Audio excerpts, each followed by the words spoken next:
Export oriented اگر F D I لے آتی ہے یعنی کہ ان سیکٹرز کے اندر انویسٹ کرتی ہے جس سے ہماری ایکسپورٹس بڑھتی ہے، اور ان کو جو سیکٹرز دیے گئے ہیں اس کے اندر جیسے آپ نے دیکھا ہے کہ آئی ٹی کا سیکٹر ہے، ڈیفنس پروڈکشن پہ ہم نے کبھی توجہ نہیں دی۔ بالکل عبداللہ صاحب بھی سن رہے ہوں گے کیونکہ ان کا تو خود تعلق ایک فوجی گھرانے سے ہے ماشاءاللہ، ان کے والد صاحب جو تھے وہ ایک بہت بڑا نام ہے، حمید گل صاحب جی ہاں۔ ڈیفنس پروڈکشن پہ ہم نے کبھی توجہ نہیں دی،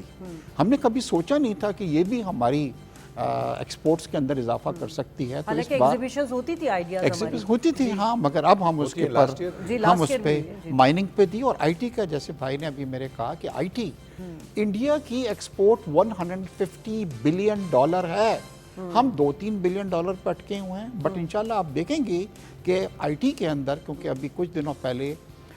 جی ٹیکس جو تھی وہ موروکو میں ہوئی، جس کے اندر میں نے بڑا فیسیلیٹیٹ کیا لوگوں کو، اور لوگ یہاں سے پاکستان سے بڑی بڑی کمپنیاں گئی ہیں، اور جو کمپنی آئی ہے آرڈر لے کے آئی ہے، کیونکہ اس وقت ہم انڈیا کے مقابلے میں چیپر ہیں، چائنا سے تو کوئی کمپٹیشن نہیں ہے کیونکہ ان کو لینگویج کی پرابلم ہے، ہم ماشاءاللہ ہمارے بچے جو ہیں وہ انگلش بولتے ہیں۔ تو دیکھیں یہ وہ سیکٹرز ہیں کہ